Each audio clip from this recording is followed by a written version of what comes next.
সাতক্ষীরার এমপি গাজী নজরুলকে জামায়াত থেকে বহিষ্কার, শাস্তির দাবিতে নির্বাচনী এলাকার বিক্ষোভ, কুশপুত্তলিকা দাহ, চিঠি পেলে ব্যবস্থা নেবে ইসি।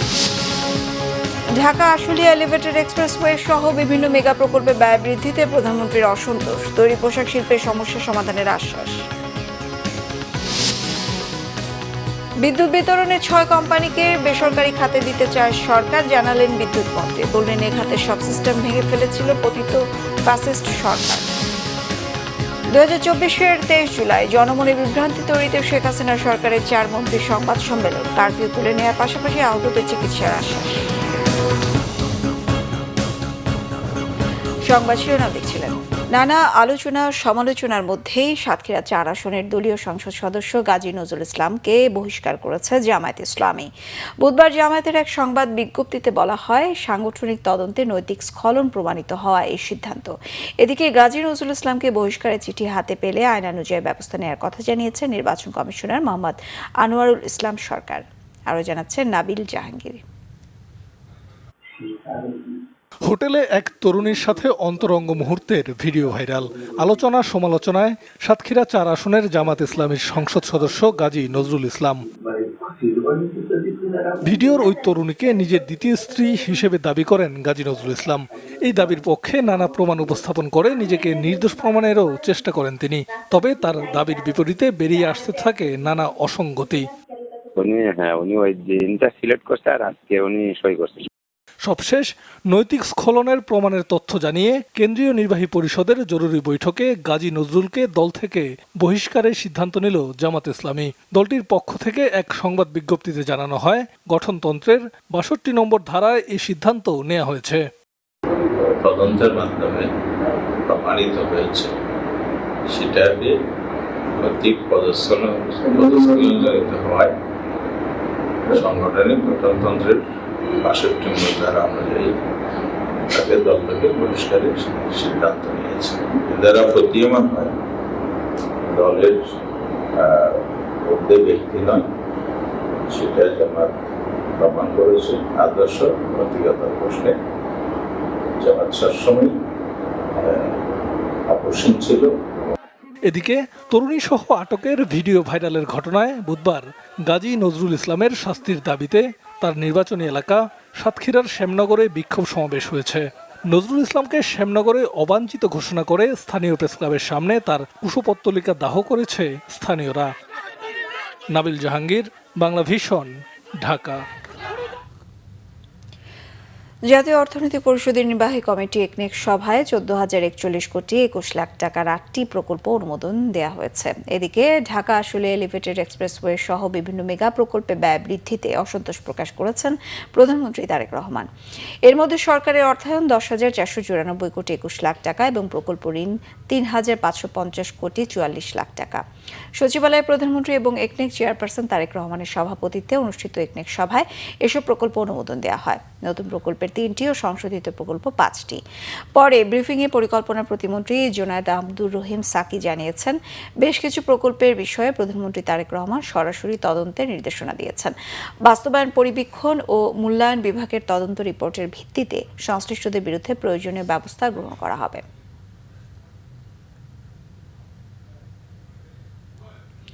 পোশাক শিল্পের সমস্যা সমাধানে স্বল্প ও দীর্ঘমেয়াদী পরিকল্পনা নিয়েছে সরকার। পোশাক খাতের জ্বালানি সংকট সমাধানে সরকারের নেওয়া উদ্যোগ 1 বছরের মধ্যে দৃশ্যমান হবে বলে আশ্বাস দিয়েছেন প্রধানমন্ত্রী। প্রধানমন্ত্রীর সাথে বিজিএমইএ নেতাদের বৈঠক শেষে সংগঠনটির সভাপতি মাহমুদ হাসান খান সহ প্রধানমন্ত্রীর সঙ্গে দেখা করেন টেক্সটাইল মিলস অ্যাসোসিয়েশনের নেতারা। বস্ত্র খাতের সমস্যা সমাধানে অর্থ উপদেষ্টা বাণিজ্যমন্ত্রীর সমন্বয়ে একটি কমিটি গঠন করে দিয়েছেন প্রধানমন্ত্রী। আরও জানাচ্ছেন জাহাঙ্গীর আকন্দ। বুধবার বিকেলে সচিবালয়ে মন্ত্রিপরিষদ বিভাগে প্রধানমন্ত্রী তারেক রহমানের সাথে বৈঠক করেছেন পোশাক শিল্প মালিকদের সংগঠন বিজিএমইএর নেতারা। বৈঠকে গ্যাস, বিদ্যুৎ, জ্বালানি সহ পোশাক শিল্পের নানা সমস্যার কথা তুলে ধরেন সংগঠনটির নেতারা। বৈঠক শেষে বিজিএমইএ সভাপতি জানান, প্রধানমন্ত্রী পোশাক শিল্পের সমস্যার কথা শুনেছেন এবং তার সমাধানের আশ্বাস দিয়েছেন। জ্বালানি নিয়ে আমরা কথা বলেছি। উনি বলেছেন যে আগামী 1 বছরের মধ্যে জ্বালানি ব্যবস্থার যে উন্নয়ন হচ্ছে সেটা দৃশ্যমান হবে 1 বছরের মধ্যে। ঢাকা চিটাং এক্সপ্রেসওয়ের ব্যাপারে আমরা অনেক দিন ধরে কথা বলেছি, এটাও উনি আশ্বাস দিয়েছেন যে এটা নিয়ে কাজ হচ্ছে। এবং শর্ট টার্ম সলিউশনে জ্বালানির ক্ষেত্রে মালয়েশিয়ার সাথে একটা চুক্তি হবে। মালয়েশিয়াতে ছোট করে আইএসও ট্যাঙ্কের মাধ্যমে জ্বালানি অর্থাৎ এলএনজির সরবরাহ করা হয়। আমাদের পক্ষ থেকে আমরা বলেছি যে কস্ট অফ ফান্ড অর্থাৎ যে ব্যাংকের উচ্চ সুদের হার সেটা অ্যাফোর্ড করে ইন্ডাস্ট্রি নতুন করে তৈরি করা খুব চ্যালেঞ্জিং। সেক্ষেত্রে বাংলাদেশ ব্যাংকের যে স্বল্প সুদের যে প্রোগ্রাম আছে যেমন টিডিএফ অ্যান্ড জিটিএফ, এখানে যেন ক্ষেত্র বাড়ানো হয় যাতে করে নতুন ইন্ডাস্ট্রি আসতে পারে। আমরা ধন্যবাদ জানিয়েছি সরকারকে যে 20,000 কোটি টাকার যে প্যাকেজ দেওয়া হয়েছে শিল্পে যারা ক্ষতিগ্রস্ত বা বন্ধ হয়ে গেছে তাদেরকে চালু করার ক্ষেত্রে নতুন করে যে ইনসেন্টিভ 1.5%-এর জায়গায় 5% করেছে সরকার, সেই ব্যাপারে আমরা সরকারকে ধন্যবাদ জানাচ্ছি। এর আগে সকালে প্রধানমন্ত্রী তারেক রহমানের সাথে বৈঠক করেন Bangladesh textile mills association BTMA এর নেতারা। বৈঠক শেষে বিটিএমএ এর সভাপতি জানান, বস্ত্রখাতের সমস্যা অনেক পুরনো, যা আগের সরকারগুলোর সমাধান করেনি। বর্তমান সরকার এ খাতের সমস্যা সমাধানে কাজ করবে বলে আশাবাদী তিনি। যখন সময় উপযোগী সিদ্ধান্ত নেওয়ার কথা ছিল ইন্টেরিয়াম গভর্নমেন্ট বা তারও আগের গভর্নমেন্ট, তারা সেটা করেনি। রাতারাতি এগুলা আশা করাটাও আপনার কতটুকু যুক্তিযুক্ত হবে আমি জানি না, তবে পদক্ষেপ ওনারা নিচ্ছেন। একটা এফএসআরও অ্যাড করছেন গ্যাস যাতে আরও বেশি প্রবাহিত করতে পারে। তারপরে আপনার অল্টারনেটিভ ফিউল ওটা নিয়ে উনি ভাবছেন। তো এইগুলো আমাদেরকে যে সময়টা লাগে একটা 15 মাস 18 মাস, এটা তো সরকারকে আমাদের দিতেই হবে। তো এর পাশাপাশি এখন কি করা যায়, কি ধরনের প্যাকেজ দেওয়া যায় বা আমাদের ফাইন্যান্সিয়াল যে সমস্যাটা আছে, ব্যাংকের যে সমস্যাগুলো আছে, এগুলো ওনার কাছে তুলে ধরা হয়েছে। উনি উপলব্ধি করতে পেরেছেন, উনি পদক্ষেপও নিচ্ছেন। অন্যদিকে আবাসন ব্যবসায়ীদের সংগঠন রিহাবের সদস্যদের সাথে বৈঠক করেন প্রধানমন্ত্রী তারেক রহমান। বৈঠকে রিহাব নেতারা ড্যাবের সংস্কার, জমি কিংবা ফ্ল্যাটের রেজিস্ট্রেশন ফি 5% করার প্রস্তাব করেন। জাহাঙ্গীর আকন্দ, বাংলা ভিশন, ঢাকা। দেশের 6টি বিদ্যুৎ বিতরণ কোম্পানিকে বেসরকারি খাতে ছেড়ে দিতে চায় সরকার। এ ব্যাপারে প্রধানমন্ত্রীরও নীতিগত সম্মতি রয়েছে, এমন তথ্য জানিয়েছেন বিদ্যুৎ ও জ্বালানি মন্ত্রী ইকবাল হাসান মাহমুদ। রাজধানীতে এক সেমিনারে তিনি এ তথ্য জানান। আলোচনায় গ্যাস বিদ্যুতের সংকটের কারণে বিনিয়োগ ও শিল্পোৎপাদন ব্যাহত হচ্ছে বলে জানান ব্যবসায়ীরা। আরও জানাচ্ছেন রিশান নাসরুল্লাহ। বিশ্বজুড়ে টালমাটাল জ্বালানি পণ্যের বাজার, আমদানি নির্ভরতায় সেটির নেতিবাচক ফল ভোগ করতে হচ্ছে বাংলাদেশকেও। জাতীয় দৈনিক বণিক বার্তা আয়োজিত পলিসি কনক্লেভ বাংলাদেশের জ্বালানি নিরাপত্তা ও রূপান্তর বিষয়ক আয়োজনে বিশ্লেষক ও ব্যবসায়ীরা বলেন, জ্বালানি নিরাপত্তা না থাকলে শিল্প খাতে বিনিয়োগ ও গতি আসবে না। বিদ্যুৎ জ্বালানিতে স্বচ্ছ নীতিমালার প্রয়োজনীয়তা তুলে ধরেন তারা। এনার্জি সিকিউরিটির জন্য সবচাইতে বড় 3টি সমস্যা, কিছুটা হুমকিও। এই 3টা হচ্ছে, প্রথমত দুর্নীতি, আন্তর্জাতিক বাজারের ফুয়েলের দাম কি সেটা না, কিন্তু সবচেয়ে বড় হুমকি হচ্ছে দুর্নীতি। দ্বিতীয়ত আমি বলবো অদক্ষতা, ইনএফিসিয়েন্সি, এবং তৃতীয়ত বলবো আমি নীতিগত পরিকল্পনার ঘাটতি। Source diversification is very important, কারণ আমরা দেখেছি মিডল ইস্টের বর্তমানে এই যুদ্ধের কারণে আমাদের total dependence on middle east gas, middle east LPG, middle east oil, আমাদের ইস্টার্ন রিফাইনারি বন্ধ হয়ে আছে বিকজ ক্রুড আনতে পারছি না আমরা। আমাদের একটা চিন্তা ভাবনা করে আমাদের ফুয়েল মিক্স করে একটা নীতিমালা করতে হবে, যেটা রাজনৈতিক ঐক্যমতের দরকার আছে। আমরা চাই না সরকার পরিবর্তনের সাথে সাথে এই পরিবর্তন চেঞ্জ হয়ে যেতে পারে। ইন্ডাস্ট্রিয়াল ইনভেস্টমেন্ট হলো লং টার্ম কমিটমেন্ট, তাই ইনভেস্টররা চান এনার্জি সাপ্লাই, প্রাইসিং এবং পলিসি যেন স্টেবল এবং প্রেডিক্টেবল হয়। এনার্জি সিকিউরিটি শুধু এনার্জি সেক্টরের বিষয় নয়, এটা ইনভেস্টমেন্টের বিষয়, এক্সপোর্টের বিষয়, পাবলিক হেলথের বিষয় এবং শেষ পর্যন্ত বাংলাদেশ ন্যাশনাল কম্পিটিটিভনেসের issue. What is our bulk energy? Our bulk energy is the energy mix that we need, LPG, LNG and all those bulk energy to drive our economy. Without this economy তো চলবে না। আমরা যারা industry চালাচ্ছি বিভিন্ন স্কেলে, সেগুলো সব বন্ধ হয়ে যাবে। এই যে বিভিন্ন প্রতিষ্ঠান, banks, financial institutions, they have invested heavily on this industry, but এটা not only the industry itself, the financial institutions, banks will be problem because they have provided fund. আলোচনায় বিদ্যুৎ ও জ্বালানি মন্ত্রী জানান, আমদানি নির্ভরতার পাশাপাশি ফ্যাসিস্ট সরকার সব সিস্টেমকে ভেঙে ফেলেছে। সংকট মোকাবেলায় সরকার কাজ করে যাচ্ছে বলেও জানান তিনি। এমন একটা পরিস্থিতির মধ্যে আমরা দায়িত্বভার গ্রহণ করেছি এবং আমরা প্রতিনিয়ত আমরা এই এনার্জি সিকিউরিটি নিয়ে কাজ করছি। আমরা প্রায়ই আমাদের প্রধানমন্ত্রী আমাদের সাথে বসে সিকিউরিটি কিউ করা যায়, নানান অপশনস আমরা খুঁজছি, but it is difficult. Energy itself is a difficult subject. তারপর আবার আপনার ইরান আর ইসরায়েল যুদ্ধ আর একটা করে দিয়েছে। আপনারা ভয় পাবেন না, আমরা হ্যান্ডেল করছি এবং খুব ডেডিকেটেডলি অনেস্টলি হ্যান্ডেল করছি। আমার যে ডিস্ট্রিবিউশন কোম্পানিগুলো আছে আপনার government company, I want to privatise whole. আমি প্রাইভেটাইজ করে দিতে চাই, প্রাইভেট কোম্পানি নিয়ে নেই। যেমন আপনি আমার পাশেই দেখেন না, কলকাতাতে গোয়েঙ্কারা চালাচ্ছে, বোম্বেতে আপনার রিলায়েন্স চালাচ্ছে, আপনার দিল্লিতে আপনার most probably Adani. So they are running very well. তা আমাদের এন্টারপ্রেনাররা পারবে না চালাতে এই সিস্টেমগুলোকে। নবায়নযোগ্য জ্বালানি খাতে সরকার বিনিয়োগ উপযোগী নীতিমালা করছে জানিয়ে মন্ত্রী বলেন, দ্রুতই সৌর বিদ্যুতের উৎপাদন বাড়ানো হবে। আমরা যেটা পাচ্ছি, যদিও রিশান নাসরুল্লাহ, বাংলা ভিশন, ঢাকা। আপনাদের কাছে 2024 সালের 23 জুলাই ছিল তৎকালীন স্বৈরাচার সরকারের দেশব্যাপী জারি করা কারফিউয়ের চতুর্থ দিন। এদিন যৌথ সংবাদ সম্মেলনে তৎকালীন সরকারের 4 মন্ত্রী জানান, পরিস্থিতির উন্নতি হলে কারফিউ তুলে নেওয়া হবে। আশ্বাস দেওয়া হয় আহতদের চিকিৎসার। তবে বিশ্লেষকরা বলছেন, এসব পদক্ষেপ আন্দোলন দমিয়ে দেওয়ার একটা কৌশল ছিল মাত্র। একই সময়ে তৎকালীন আইসিটি প্রতিমন্ত্রী ইন্টারনেট নিয়ে নানা অপপ্রচার চালান। গণঅভ্যুত্থানের 23 জুলাইয়ের ঘটনাবলী জানাচ্ছেন আরিফিন শাওন।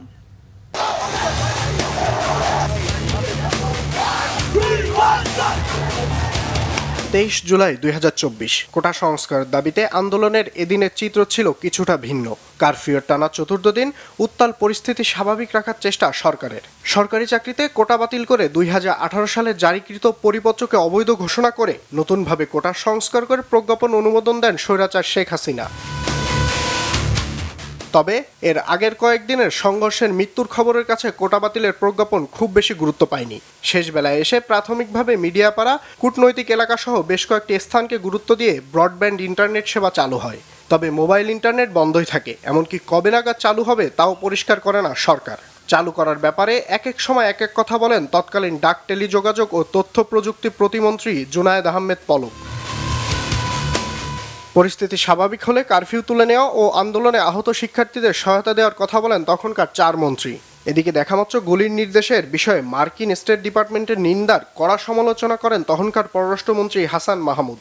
তাদের ব্যাপারে যদি কোনো মামলা হয়ে থাকে সেগুলি আমরা অবশ্যই দেখব। কারা কারা শিক্ষার্থী ছিলেন এবং শিক্ষার্থী কোন কোন প্রতিষ্ঠানের ছিলেন সেটা কিন্তু এই মুহূর্তে বর্তমানে যে অবস্থা সেটাতে আসলে নিরূপণ করা খুবই কঠিন। বিচার করে প্রত্যেক কেসে যেই হোক বিচারের করে সাজার আওতায় আনা হবে। একজন নোবেল লরিয়েট দেশের উপর, রাষ্ট্রের উপর যে হামলা হয়েছে সেই হামলার প্রতিবাদ না জানিয়ে বরং বিবৃতি দিয়েছেন অন্যান্য বিষয় নিয়ে, সেটি সত্যি দুঃখজনক। তবে বিশ্লেষকদের দাবি, মূলত আন্দোলন ধীরগতি ও অকার্যকর করতে এসব পদক্ষেপ নিয়েছিল তৎকালীন সরকার। এই সময় 4 জন মন্ত্রী স্টেটমেন্ট দেয় এবং কতগুলো মিথ্যা আশ্বাস দেয়া হয় যে ছাত্রদেরকে কিছু হবে না, তারা যেন আন্দোলন থেকে সরে দাঁড়ায়, তাদের দাবি মেনে নেওয়া হচ্ছে, ইত্যাদি ইত্যাদি। ফ্যাসিবাদী সরকার বেছে নিয়েছিল যে মিথ্যা আশ্বাস দিয়ে হোক, যে কোনোভাবে হোক ছাত্রদেরকে বোঝায় যদি একটা কনভিন্স করে তাদেরকে আন্দোলন থেকে দূরে রাখা যায়। প্রথম দিকের আন্দোলন শান্তিপূর্ণ ছিল, কোথাও ভাঙচুরও হয়নি। তো এটা অ্যাগ্রেসিভ হলো কী করে? আপনারাই তো প্রথমে গুলিটা করেছেন, তা আপনি গুলি করবেন আর আমি আপনাকে স্যালুট দিতে থাকবো, এটা হয়? তো আপনি কোন আশ্বাসটার স্কোপটা আমার জন্য রেখেছেন? আমার প্রশ্ন সেটা। তো যেহেতু স্কোপটা নাই, তা আমি তো আন্দোলনেই ফিরব। একই সাথে শিক্ষার্থীদের পাশে দাঁড়ানোর আশ্বাসের আড়ালে আন্দোলনে জড়িতদের ওপর নির্যাতন চালায় পুলিশ ও ফ্যাসিস্ট বাহিনী। আমি জানি আমার উপর চাপ ছিল, প্রশাসনে, ইউনিভার্সিটি প্রশাসনে আমাকে বলেছে যে অবস্থা শান্ত হোক, তারপরে সবাই এক এক করে হিসেব নেওয়া হবে। আমি জানি যে আমার উপর এই হিসেবটা হতে পারত। তারপরে আমার একাডেমিক কমিটিতে, ডিপার্টমেন্ট একাডেমিক কমিটিতে এই বিষয়ে হয়েছিল আর কি, অভিযোগ করা হয়েছিল। এবং তারা ছিল যে শুধু এখন তো সামনে একাডেমিক কমিটিটা বসবে, তা আমরা আপনাকে দেখে নেব। জগন্নাথ বিশ্ববিদ্যালয়ের শিক্ষক সমিতিকে আমরা আহ্বান জানিয়েছিলেন যে আসুন একসাথে আমরা একটা মানববন্ধন বা একটা বিবৃতি দেই, ছাত্রদের নিরাপত্তা চেয়ে, অন্য কোনো কিছু না। কিন্তু আমরা সেই সময় কোনো শিক্ষককে আমরা পাইনি, এবং শিক্ষক সমিতির যে মিটিং হয়েছিল সেই সময়টাতে, শিক্ষক সমিতির মিটিংয়ে আমরা চেষ্টা করেছিলাম যে ছাত্রদের নিরাপত্তা চেয়ে শিক্ষক সমিতির মিটিংয়ে একটা এজেন্ডা নিয়ে আসা হোক এবং একটা বিবৃতি দেওয়া হোক। সেই এজেন্ডাটাও শিক্ষক সমিতিতে নেওয়া হয়নি, বিবৃতি তো অনেক পরের কথা। এদিকে পরিস্থিতি নিয়ন্ত্রণে এসেছে দাবি করে 24 জুলাই থেকে 7 ঘন্টার জন্য সারা দেশে কারফিউ শিথিলের ঘোষণা দেন তৎকালীন স্বরাষ্ট্রমন্ত্রী আসাদুজ্জামান খান। সবকিছুর আড়ালে চলতে থাকে গণগ্রেফতার ও হয়রানি, এতে আরও ফুঁসে ওঠে সাধারণ জনগণ। আরেফিন শাওন, বাংলা ভিশন, ঢাকা। হাম ও উপসর্গে দেশে গত 24 ঘন্টায় মৃত্যু হয়েছে আরও 6 শিশুর। এ নিয়ে এই রোগে মোট মৃত্যু 800 ছাড়িয়েছে। একই সময়ে হাম ও হামের উপসর্গ নিয়ে হাসপাতালে ভর্তি হয়েছে 1037 শিশু। স্বাস্থ্য অধিদপ্তর জানিয়েছে, সিলেট ও খুলনা বিভাগে গত 24 ঘন্টায় হাম উপসর্গের মৃত্যু হয় 3 শিশুর। মারা যাওয়া 2 শিশুর মধ্যে একজন হবিগঞ্জের নবীগঞ্জ এবং অন্যজন জৈন্তাপুরের বাসিন্দা। তাদের একজনের মৃত্যু হয় সিলেট এমএজি ওসমানী মেডিকেলে, অন্যজনের শহীদ শামসুদ্দিন আহমেদ হাসপাতালে। স্বাস্থ্য অধিদপ্তর বলছে, চলতি বছরে সব মিলিয়ে হাম ও হামের উপসর্গে মোট 803 শিশুর মৃত্যু হয়। হাসপাতালে মোট ভর্তির সংখ্যা 1,03,078 জন। তাদের মধ্যে চিকিৎসা শেষে 99,294 জন হাসপাতাল থেকে ছাড়পত্র নিয়ে বাড়ি ফিরেছেন। জাতীয় পার্টির একাংশের চেয়ারম্যান ব্যারিস্টার আনিসুল ইসলাম মাহমুদ বলেছেন, দেশের অর্থনীতি ও আইন শৃঙ্খলা পরিস্থিতি দ্রুত উন্নয়ন এখন সবচেয়ে বড় চ্যালেঞ্জ। তিনি অভিযোগ করেন, দ্রব্যমূল্যের ঊর্ধ্বগতি, বিদ্যুৎ বিল বৃদ্ধি ও গ্যাস সংকটের কারণে সাধারণ মানুষ এবং শিল্প খাত চরম চাপে রয়েছে। বিকেলে জাতীয় পার্টির সভায় আনিসুল ইসলাম মাহমুদ এসব কথা বলেন। সংবিধান সংস্কারের ক্ষেত্রে প্রাদেশিক সরকার ব্যবস্থা, বিচার বিভাগের বিকেন্দ্রীকরণ এবং প্রধানমন্ত্রী ও রাষ্ট্রপতির ক্ষমতার ভারসাম্য প্রতিষ্ঠার বিষয়গুলো অন্তর্ভুক্ত করার আহ্বান জানান। একই সঙ্গে রাজনৈতিক সহিংসতা প্রতিষ্ঠা, রাজনৈতিক উদ্দেশ্যপ্রণোদিত মামলাগুলো প্রত্যাহার এবং আসন্ন স্থানীয় সরকার নির্বাচন অবাধ, সুষ্ঠু, নিরপেক্ষ ও অংশগ্রহণমূলক করার দাবি জানান জাতীয় পার্টির একাংশের চেয়ারম্যান।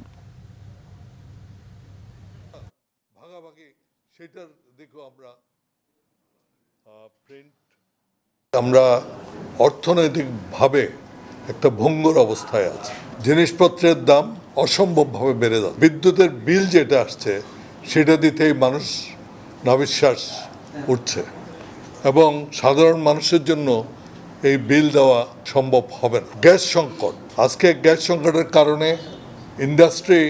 অনেক ইন্ডাস্ট্রি বন্ধ হয়ে যাচ্ছে। সুতরাং সরকারকে এই দিকে নজর দিতে হবে। প্রথম জিনিস হচ্ছে যে অর্থনীতিকে সচল করতে হবে। অর্থনীতি যদি সচল করা না যায় তাহলে কিন্তু দেশে একটা অস্থিতিশীল অবস্থা হতে পারে।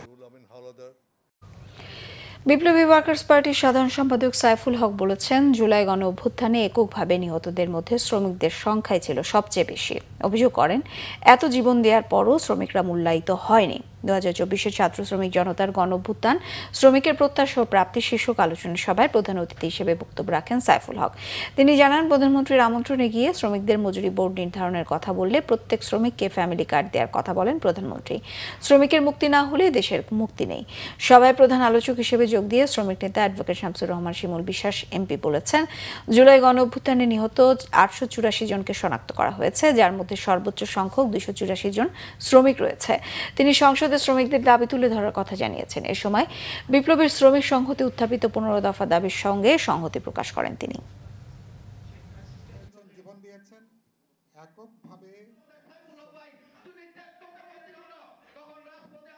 যারা শহীদ হয়েছেন, জীবন দিয়েছেন, এককভাবে শ্রমজীবী মানুষের সংখ্যা সবচেয়ে বেশি। মাননীয় প্রধানমন্ত্রী, অর্থমন্ত্রী সবাইকে আমি দৃষ্টি আকর্ষণ করেছি যে আপনারা বিবেচনা করেন যে শ্রমিকদের জন্য জাতীয় ন্যূনতম মজুরি বোর্ড গঠন করতে পারেন কিনা।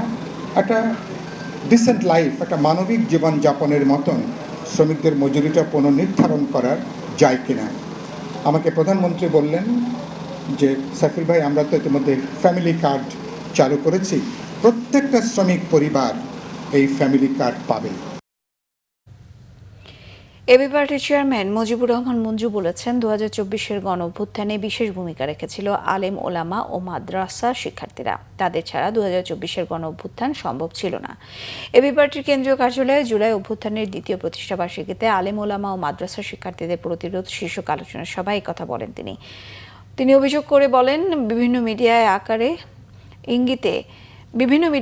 ইঙ্গিতে জুলাইকে হেয় প্রতিপন্ন করার অপচেষ্টা করা হচ্ছে। জুলাই শিখিয়েছে কাউকে হেয় করা যাবে না। বলেন আওয়ামী লীগের আমলে রাজাকারের লিস্ট তৈরি হয়েছিল, সেখানে তাদের তালিকা অনুযায়ী আওয়ামী লীগের 10,000 রাজাকার ছিল।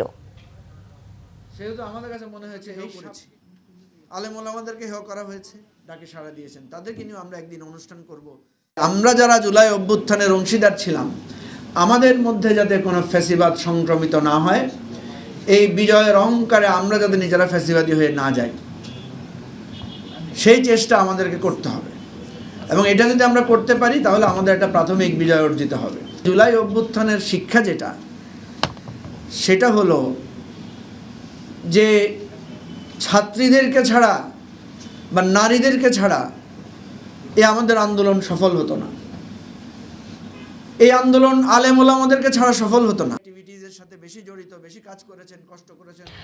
মানসম্মত কারিগরি শিক্ষা ও প্রশিক্ষণের মধ্য দিয়ে দেশের তরুণদের জনশক্তিতে রূপান্তরে সরকার প্রতিশ্রুতিবদ্ধ বলে জানিয়েছেন প্রধানমন্ত্রীর উপদেষ্টা আরিফুল হক চৌধুরী।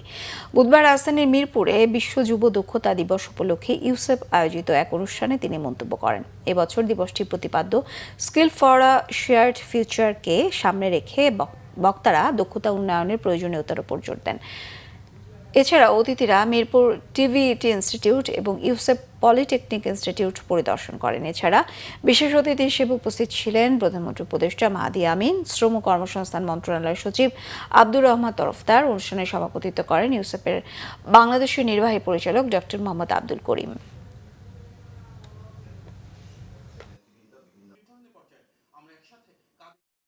কক্সবাজারের চকরিয়ায় বন্যায় ক্ষতিগ্রস্ত অসহায় মানুষের মাঝে ত্রাণ সামগ্রী বিতরণ করেছে বেসরকারি প্রতিষ্ঠানের নেতারা। প্রায় 1000 পরিবারের মাঝে এসব ত্রাণ সামগ্রী কার্যক্রমে উপস্থিত ছিলেন ইউসিবিএল এর চট্টগ্রাম দক্ষিণ অঞ্চলের রিজিওনাল ম্যানেজার মেহেদী হাসান চৌধুরী, চকরিয়া শাখার ব্যবস্থাপক সাইফুল ইসলাম সহ গণ্যমান্য ব্যক্তিবর্গ। সাম্প্রতিক বন্যায় কক্সবাজারে সবচেয়ে বেশি ক্ষতিগ্রস্ত হয়েছে চকরিয়া, পেকুয়া। এ পরিস্থিতিতে নৈতিক দায়িত্ববোধ থেকে ব্যাংকিং সেবার পাশাপাশি তাদের পাশে দাঁড়ানোর এই উদ্যোগ নেওয়া হয় বলে জানান প্রতিষ্ঠানটির নেতারা। সংবাদ শেষ করব শিরোনামগুলো আরো একবার জানিয়ে। সাতক্ষীরার এমপি গাজী নজরুলকে জামায়াত থেকে বহিষ্কার, শাস্তির দাবিতে নির্বাচনী এলাকায় বিক্ষোভ, কুশপুত্তলিকা দাহ, চিঠি পেলে ব্যবস্থা নেবে EC. Dhaka Ashulia elevated expressway সহ বিভিন্ন মেগা প্রকল্পে ব্যয় বৃদ্ধিতে প্রধানমন্ত্রীর অসন্তোষ, তৈরি পোশাক শিল্পের সমস্যা সমাধানের আশ্বাস। বিদ্যুৎ বিতরণের 6 কোম্পানিকে বেসরকারি খাতে দিতে চায় সরকার, জানালেন বিদ্যুৎ মন্ত্রী। বললেন এই খাতে সব সিস্টেম ভেঙে ফেলেছিল পতিত ফ্যাসিস্ট সরকার। 2024-এর 23 জুলাই জনমনে বিভ্রান্তি তৈরিতে শেখ হাসিনা সরকারের 4 মন্ত্রীর সংবাদ সম্মেলন, কারফিউ তুলে নেওয়ার পাশাপাশি আহতদের চিকিৎসার আশ্বাস। এই ছিল এখনকার মতো, পরের সংবাদ সকাল 7:30টায় দেখার আমন্ত্রণ রইল। এছাড়া বাংলাদেশের সংবাদ ও সংবাদ সংশ্লিষ্ট অনুষ্ঠান দেখতে ভিজিট করুন www.bbnews24.com, facebook.com/bangladesh সাবস্ক্রাইব করুন youtube.com/bangladeshnews। সঙ্গে থাকায় ধন্যবাদ সবাইকে।